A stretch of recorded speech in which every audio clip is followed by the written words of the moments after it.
surfeurs s'apprêtent, vous le voyez. Et il y en a un qui est notre champion de surf ici, parce que vous ne le savez pas, mais je balance. Le gars adore le surf, il en fait tout l'été, et je suis sûr qu'il est au bord de l'océan, c'est mon guide. Alors, où tu es, Nathalie ?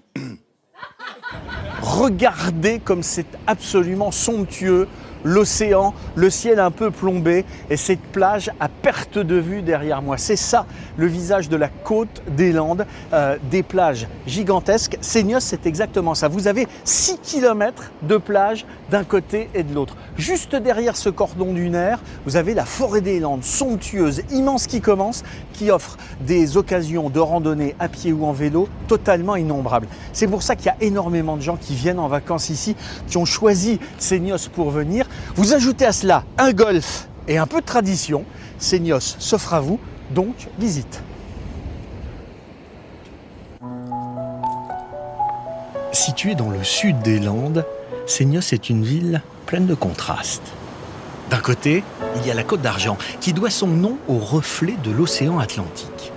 Très prisé des surfeurs et des touristes l'été, ce littoral constitue la plus grande plage de sable fin d'Europe. Et puis, de l'autre côté, il y a la forêt des Landes qui recouvre la commune à hauteur de 70%. Composée de pins maritimes typiques de la région, cette forêt détient l'or blanc des Landes, la résine.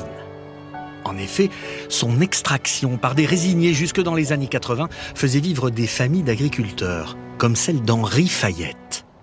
Tous vivaient alors dans le bourg historique de Seignos, qui ne ressemblait en rien à ce que l'on connaît aujourd'hui. C'était une petite commune de 500 habitants, avec 90 fermes. Et il y avait 90 résiniers autrefois. Il y avait un résinier à chaque ferme. On vivait des produits de la résine. Au siècle dernier, les résiniers se retrouvaient tous les matins à la source d'eau du village avant de partir à pied travailler en forêt. Elle est bonne, elle est fraîche. Cette source alimentait également le lavoir de Seignos, où les lavandières venaient aussi connaître les dernières informations sur le village. Toutes les nouvelles du village, de toutes sortes, que ce soit politique, que ce soit sur les filles qui se mariaient, sur les filles qui fréquentaient, sur un tas de choses, quoi. Tout ce qui se passait dans la commune, c'était livré ici au cancan des lavandières, bien sûr. Après l'arrivée des machines à laver, le lavoir a perdu de son utilité. Mais le village a tenu à conserver ce patrimoine en guise de souvenir. Comme tout Landais qui se respecte, Henri sait jouer à la pelote basque. Et comme dans toutes les villes de la région, il y a au centre du bourg un fronton. De quoi donner envie à Henri de taper quelques pelotes. Autre sport joué dans la ville, le golf. Celui de Seignos est même classé parmi les plus beaux d'Europe et abrite en son sein une zone résidentielle. Ce terrain de jeu fait le trait d'union entre les différents quartiers de la ville. Le golf et les habitants du golf sont situés à mi-chemin entre le bourg et l'océan. Donc on dirait qu'au-delà de la position dominante, puisqu'on est sur un point haut, en tout cas au niveau du clubhouse, on fait le lien un petit peu entre les deux parties de la commune. Situé au cœur de la forêt de pins, ce parcours de 70 hectares se joue dans une nature encore sauvage, entre points d'eau, chênes-lièges et pins centenaires.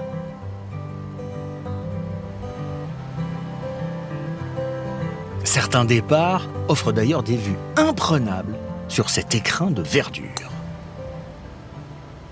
Et durant le parcours, il est possible de croiser quelques très belles maisons landaises. Et elles ont toutes des architectures très variées. Vous avez quelques maisons qui vont avoir un look ferme landaise. Vous avez à côté de ça donc des maisons beaucoup plus typées sur le côté colonial. Vous allez avoir des maisons qui sont d'architecture beaucoup plus traditionnelle. On va utiliser aussi bien les tuiles que le bac acier.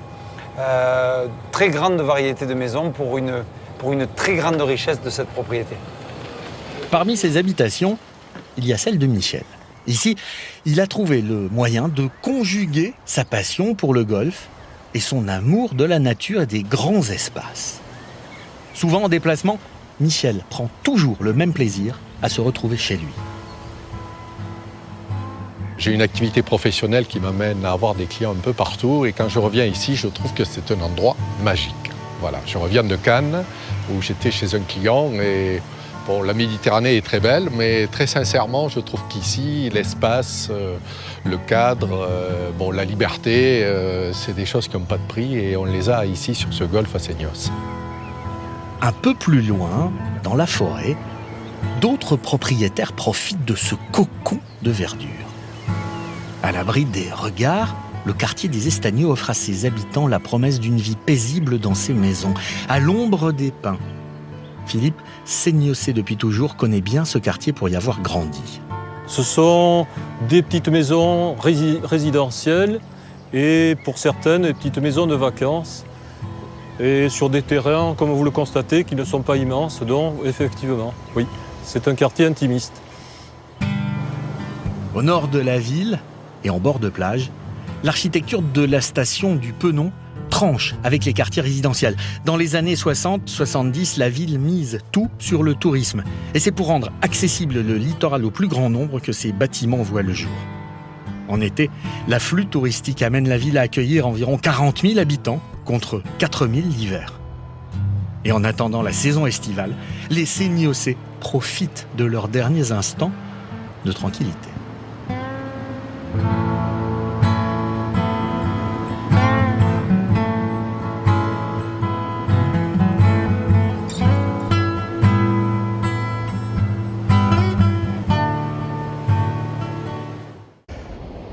Voilà, ici, on est sur la Côte d'Argent, parce que vous n'êtes pas sans savoir que chaque côte porte un nom. La Côte d'Azur, c'est en 1887 que le préfet Liégeard l'a baptisée ainsi, évidemment d'azur pour le ciel.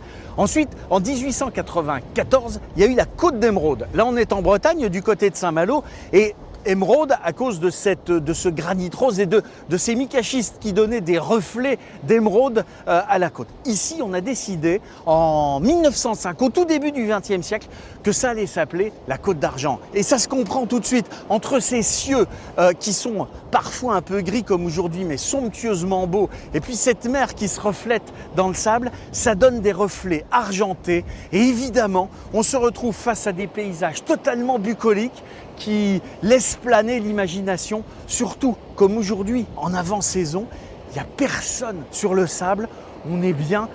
Moi j'ai juste envie de rester ici et puis de profiter. Allez, on profite, ouais, profitons. Profitez aussi, hein, c'est bien, hein. Oh, on est bien là. Et voilà. On est bien, là. Eh ben dis donc, si tu peux revenir quand même Jean-Seb, parce que j'ai l'impression qu'il va rester là-bas, je le comprends, marqué sur cette côte d'argent magnifique qui vient de vous faire découvrir, pour avoir une première carte postale de ce département des Landes et de Seignos où nous sommes installés. On va vous en parler toute la semaine de cette belle région.